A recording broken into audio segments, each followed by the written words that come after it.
Fala galera, tudo bem com vocês? Para quem não me conhece, meu nome é Arthur Segalim, eu sou um aluno do terceiro ano A no ensino médio, no Colégio Estadual Luiz Augusto Moraes Rego. Bom, nesse vídeo eu vou tratar alguns assuntos que a aula número 88 do Aula Paraná da disciplina de Matemática abordou. São eles a geometria espacial e a alguns poliedros.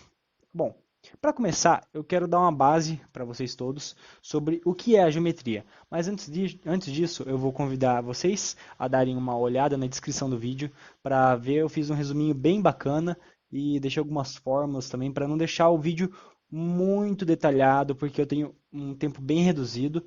Então, vamos direto ao que interessa agora. Bom, o que é a geometria? Onde que a gente pode aplicar ela? Onde que a gente pode ver ela, né, principalmente? Bom, qualquer lugar que você olhar, você consegue ver. Por exemplo, na janela à tua direita. Não tem uma janela à tua direita? Seria legal se eu acertasse, né? Mas fazer o quê? Bom, o que que é a geometria? A geometria é uma palavra, uma junção de duas palavras, na verdade, do grego, da palavra geo e da palavra metria. Essas duas juntas, elas significam medições da Terra. Bom, a palavra gel é a Terra e a palavra metria é medições.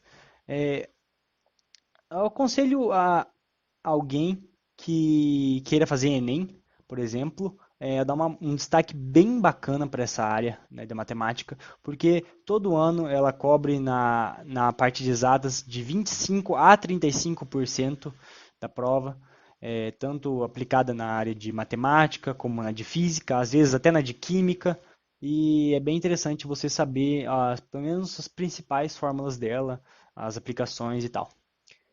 Também vale ressaltar que ela é uma das três grandes áreas da matemática, junto com cálculo e álgebra.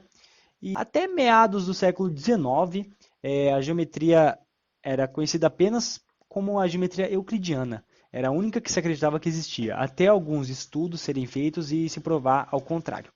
Bom, a não euclidiana ela é mais complexa, mais completa, né, em alguns aspectos. É, e é deixada apenas para faculdades de matemática, por exemplo, física, às vezes. Então eu vou cobrir apenas a geometria euclidiana, os pontos dela, né? Não vou me aprofundar muito na não euclidiana, porque não tem utilidade para a gente por enquanto. Bom, a geometria se divide em três sub-áreas, sendo elas a geometria plana, a espacial e a analítica. Começando pela plana, ela é caracterizada por ser em duas dimensões e, como o próprio nome diz, é calculada em planos, por exemplo, numa folha de papel. São elas quadrados, as formas que pertencem a ela, no caso, quadrados, círculos, retângulos. Bom, sendo ela de duas dimensões, ela possui alguns conceitos fundamentais, como pontos, retas, planos, ângulos, polígonos, áreas, e vai até trigonometria também. São bastante coisas, é bem extenso realmente o conteúdo.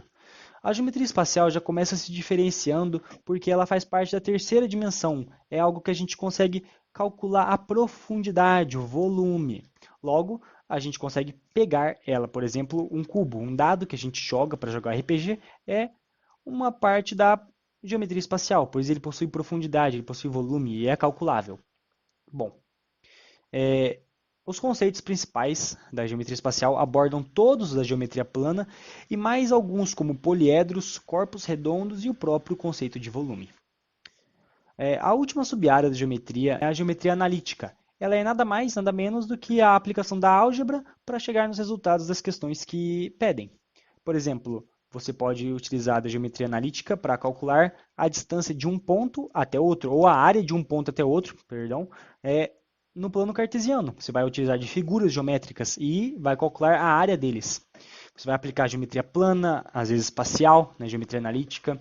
Então é bom ficar bem atento aos três tipos de conteúdos. Apesar da geometria analítica ser a menos cobrada entre os três nos vestibulares e no Enem.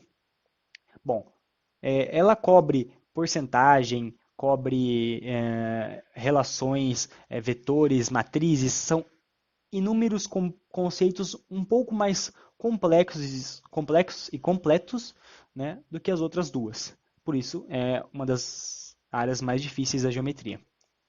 Então, Agora eu vou começar a explicar o conceito de poliedros para vocês, que a aula 88 do Aula Paraná trouxe também para a gente.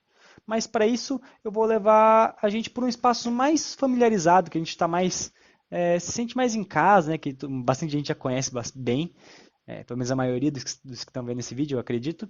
Então vamos lá comigo? Fala galera, estou de volta aqui no espaço que a gente já conhece bastante já, pelo menos a maioria de vocês, eu acredito. Essa aqui é uma sala do nosso querido Colégio Estadual Luiz Augusto Moraes Rego, né? Agradeço a direção por me proporcionar a utilização dessa sala. E voltando ao assunto, né, eu já dei uma base do que é uma geometria para vocês, já expliquei os conceitos, de onde surgiu a palavra, já também diferenciei os tipos dela, né, a plana, a espacial e a analítica. Já expliquei cada uma delas, o que cada uma aborda, os conceitos e características fundamentais de cada uma, né, e o seu objetivo. Bom, agora eu vou entrar no assunto especial, né, um assunto um tanto quanto legal, pelo menos eu gosto bastante, da parte da geometria espacial. O nome desse assunto é poliedros. Assim como a palavra geometria, a palavra poliedros ela surgiu de duas outras palavras do grego, a palavra poli e a palavra edros. Você junta as duas, vira poliedros. A palavra poli significa várias e a palavra edros significa faces, ou seja, nós sabemos que este assunto trata de um sólido ou vários sólidos com várias faces, mais de uma. Dentro desse assunto, vale dar uma ressalva aos poliedros de Platão. Mas antes de entrar nessa área dos poliedros, acho que eu vou dar uma decorada aqui nesse quadro, né? Bom, agora que eu estou com uns desenhos aqui na parede, são os três principais tipos de poliedros do Platão. São 5, né, que nem eu citei anteriormente. Aqui, desenhado, eu tenho o tetraedro. Esse aqui é uma pirâmide de base triangular. Eu tenho um hexaedro, um cubo, e eu tenho um octaedro. Bom, esses são os três mais cobrados, são os que mais aparecem nas provas.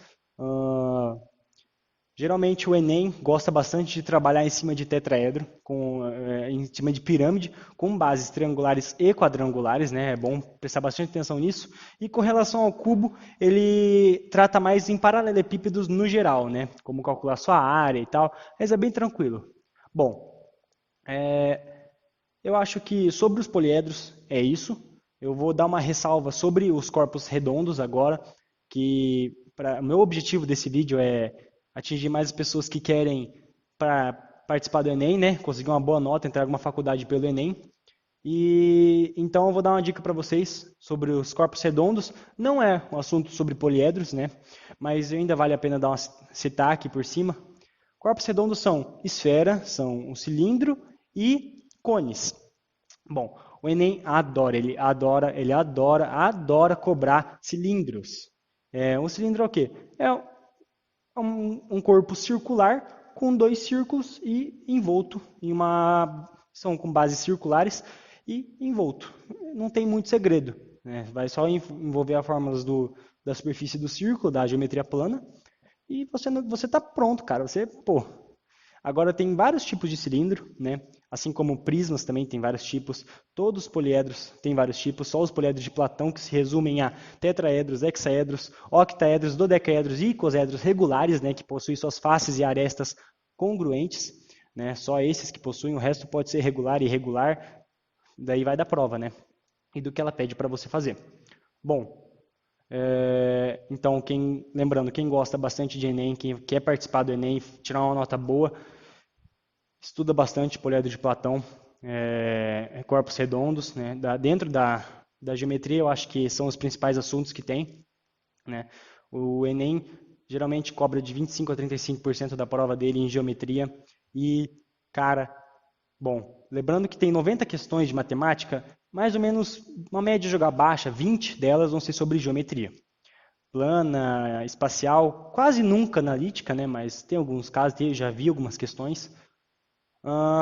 Mas ele adora, tipo, 4 questões, 20% das questões de geometria geralmente são sobre cilindros, cara, corpos redondos, superfície de círculo. Ele adora bastante porque são fórmulas parecidas e confundem bastante os candidatos. Então, dá uma pegada maior aí que eu acho que você vai arrasar nessa prova e conseguir entrar na faculdade que você quer, tá bom? É isso, galera. Por esse vídeo foi tudo. Espero que vocês tenham gostado, tá? Qualquer coisa, podem mandar uma mensagem aí nas minhas redes sociais. É só procurar pelo meu nome, Arthur Segalin, que vocês acham fácil. Se alguém tiver alguma dúvida sobre a aula, tem um professor de matemática também, procurem devidamente professor de matemática. E é isso, galera. Muito obrigado mesmo pela paciência de assistir até o final, quem assistiu. E até a próxima, quem sabe?